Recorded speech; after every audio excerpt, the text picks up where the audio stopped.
Bloomberg Audio Studios. Podcasts, radio, news. This is the Bloomberg Daybreak Europe podcast, available every morning on Apple, Spotify or wherever you listen. It's Friday the 19th of April in London. I'm Caroline Hepker. And I'm Stephen Carroll. Coming up today, targeting Iran, US officials tell Bloomberg Israel has struck the country less than a week after Tehran's rocket and drone barrage. Stocks slump and haven assets surge. Markets react to fears of growing escalation in the Middle East, but Iran appears to downplay the developments. Plus, Project Timber, a potential nationalisation of Thames Water, could mean some creditors facing losses of up to 40%. Let's start with a roundup of our top stories. Israel has launched a missile strike on Iran, according to US officials speaking to Bloomberg.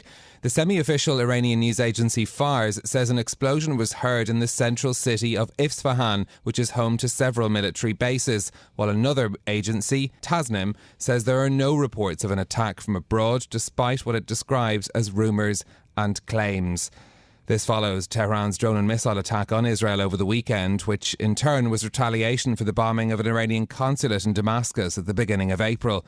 Bloomberg's Bill Ferry says the nature of the strike will be a key factor in what happens next. This would be the response that a lot of world leaders from the Middle East to close Israeli allies have been asking Israel to not undertake. I think that's where you start to get into the nature of the attack and what kind of a facility was hit. There's a big difference between hitting maybe an army barracks or an airfield versus more of a population center with civilian injuries. Bloomberg's Bill Ferry is reporting there as we continue to monitor events in Iran. Bloomberg understands that Israeli officials notified the US yesterday that they planned to retaliate in the next 24 to 48 hours. World leaders have been exerting heavy diplomatic pressure on Israel's Prime Minister Benjamin Netanyahu to show restraint in their response. However, Netanyahu and his political allies have made clear that they would take action. Global markets have been rocked by news of the strike. Oil prices hit more than $90 a barrel on the international benchmark Brent crude. Before pulling back slightly, traders have been anticipating a response from Israel to last weekend's attack. Vandana Hari, founder of the oil markets analysis company Vanda Insights, says that the sector is vulnerable to shocks. The situation in the oil market is such that the geopolitical risk premium is high. The fear of a wider Middle East conflagration remains very high. That was Vanda Insights founder Vandana Hari speaking there. The news also sparked a flight to haven assets. The dollar and yen rallied along with treasuries, while equities have sold off. Gold also surged close to a record high before paring some of the gains. This morning's reports of a strike come just hours after a top Iranian general said his country may reconsider its nuclear policies if Israel threatens to attack its atomic sites. The comments are seen as an implicit warning that Tehran might race toward a nuclear weapon if hostilities continue to escalate. Meanwhile, the UK and US issued new sanctions on Iran, targeting organisations and leaders, including the chief of its army.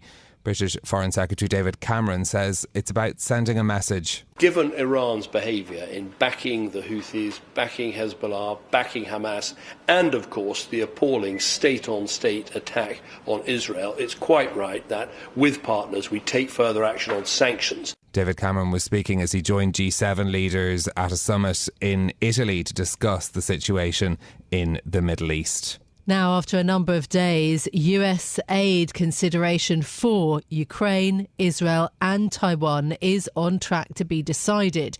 US officials are expected to vote on the proposals this weekend. Bloomberg's Ed Baxter has more. House Speaker Mike Johnson says he expects to bring up split Ukraine, Israel, Taiwan aid bills tomorrow. The chair of the House Intelligence Committee, Mike Turner, on Bloomberg's Balance of Power, says he thinks it is essential to get aid going to Ukraine this week. They are running out of ammunition. Russia is certainly surging and putting additional pressure on that front line. And also the lack of U.S. support is impacting morale even in Ukraine. House Minority Leader Hakeem Jeffries says Democrats are going to do what's necessary to get this across the finish line. The Senate looks to move next week. Ed Baxter, Bloomberg Radio. Netflix has reported its best start to the year since 2020, attracting more than 9.3 million new customers in the first 3 months of 2024. Despite beating customer growth expectations, shares were down in after-hours trading on a slightly weaker than expected revenue forecast for the second quarter. The company also vowed to stop sharing quarterly membership numbers. Co-CEO Ted Sarandos says other metrics, including earnings, are Netflix's main indicators of achievement. So happy members watch more, they stick around longer, they tell friends, which all grows engagement, revenue, and profit, our North Stars. And we believe that those are the measurements of success in streaming. That's Netflix co-CEO Ted Sarandos. Some analysts are still concerned that Netflix is trading at a valuation that exceeds its business fundamentals after the firm reported lower sales than companies with smaller market values. But even market skeptics were impressed by its recent performance. The company says about 40% of its new members are selecting its cheaper advertising-supported version, adding to earnings. Here in the UK, lenders to Thames Water could face losses of as much as 40% if the company is nationalised. That's according to a contingency plan dubbed Project Timber, drawn up by government officials, which explores how nationalising the highly indebted utility would work. Officials at the Department for the Environment and Rural Affairs declined to answer questions about the contingencies that are being drawn up. Thames Water had postponed a required update to its business plan due to be released today. According to people familiar with the matter, a new proposal is now expected next week. Those are your top stories on the markets. The MSCI Asia Pacific Index is down 1.8%. Eurostoxx 50 futures are 1.5% lower. And the 10-year Treasury yield is down 8 basis points to 4.55%. Worth emphasising then this morning, as we discuss the latest events in the Middle East, just the widespread impact of the escalation, it would seem, in the conflict on global markets. You mentioned some of the markets moving. I mean, Japan and South Korean shares declining more than 2%. US and European equity futures tumbling. Also, the dollar soaring. Gold above $2,400 an ounce, quite remarkable. But also, I should point to wheat jumping by 4% as just some of the fallout of this escalation and the fears that markets have had but have not really priced in recent weeks. Yeah, that we've certainly seen that whipsaw reaction on markets as we've been receiving the reports of what's been happening overnight, and that move in wheat prices of particular interest because of the kind of broader underlying movements in that market, and Iran being one of the world's biggest wheat producers. That's one commodity that's worth keeping an eye on this morning. Plenty more details, by the way, on the latest market moves you'll find on the live blog on Bloomberg.com and on the terminal by typing TLIV as well. Let's get the latest, though, on what's been happening in the Middle East after US officials said that Israel had struck targets in Iran. Now, conflicting reports from Iranian news agencies about what's happened. Our head of Middle East and North Africa coverage, Stuart Livingston-Wallace, is with us for more. Stuart, good morning. What do we know at this hour about what's happened in Iran? Good morning. Yeah, no, it's still pretty murky. I mean, it's clear based on the reporting we have that there was an attack of some sorts. Now, quite whether it was missiles or drones or both, we don't know yet. The main target seems to be in Isfahan, which is sort of in western Iran. And there are sort of several assets that Israel could potentially be going after. So that could include nuclear research facilities. That could include regular army bases or Revolutionary Guard bases. They're all in that sort of area. So hopefully we'll get clarity over the next couple of hours as to what exactly was targeted. But at least for now, Israel is yet to confirm any of this. All of this information is coming from US officials who were briefed and then various other sources around the region. Yeah, absolutely. So what are Iranian officials saying? And also we mentioned those local news agencies. Yeah, it's very interesting. So they switched into gear really rapidly. So there was obviously the initial reports out of Iran were about explosions and so on and so forth, and then that morphed very rapidly into this sort of what appears to be some sort of coherent attempt to basically downplay the situation and to say that, either on the one hand, there were no attacks, what the explosions that you heard were just our air defenses going off, or alternatively, that there was an attack, but they were very small. So we know state TV is saying, look, there were very small quadcopters coming across and we shot them down really fast. I think what is clear at this stage, based on the live images that we can see from Isfahan itself, is that it wasn't a major attack in the sense that traffic appears to be moving normally, airspace is reopened and flights are taking off again. What do we know about Isfahan and I suppose what sort of place it is? So, I mean, obviously it's a reasonably large city, but in terms of, just sort of touching briefly on the nuclear side of this equation, primarily what is there is a nuclear research facility. Now that's run by the Nuclear Technology Center of Isfahan. And then you also have a uranium conversion facility that basically converts yellow cake into uranium hexafluoride. So it's not as if they're sort of attacking a nuclear plant in itself. It is research facilities for the most part, and then this conversion center. But again, at this stage, there's really no clarity on whether that was the target at all. It may well have been that they were going after one of the army bases that is also in the area. Okay. Israel has reported sirens on its northern border this morning also. Is there any sign then of retaliation, this concern around further escalation? I think what we're trying to balance up here is if indeed these targets are confirmed, and once we see the scale of the attack, plus we see the Iranian reaction to it, then we're sort of the picture that seems to be emerging, and you can hear the hesitancy in my voice, but what seems to be emerging is that this was probably not intended to escalate the situation. Israel has come out quite publicly in the last several days and said, clearly we have to respond. If someone throws 300 plus missiles and drones at our territory, then obviously we have to respond. But based on what we know now, it appears like they're not trying to escalate the situation. They have to show they did something, but they're not trying to up the ante.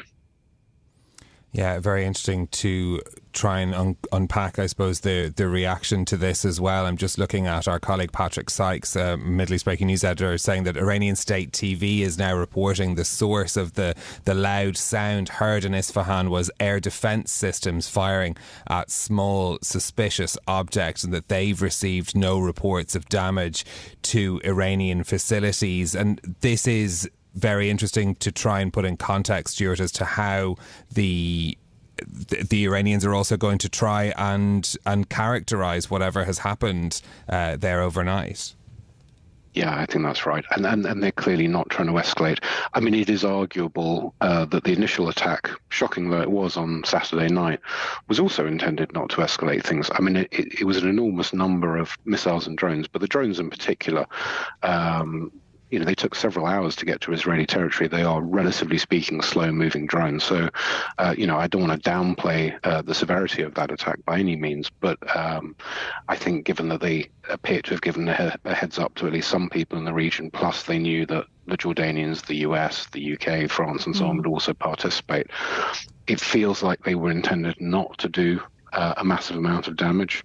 But again, look, I am to some extent second guessing here. None of this is gospel, but it feels like both sides don't want to escalate any further. Yeah, absolutely.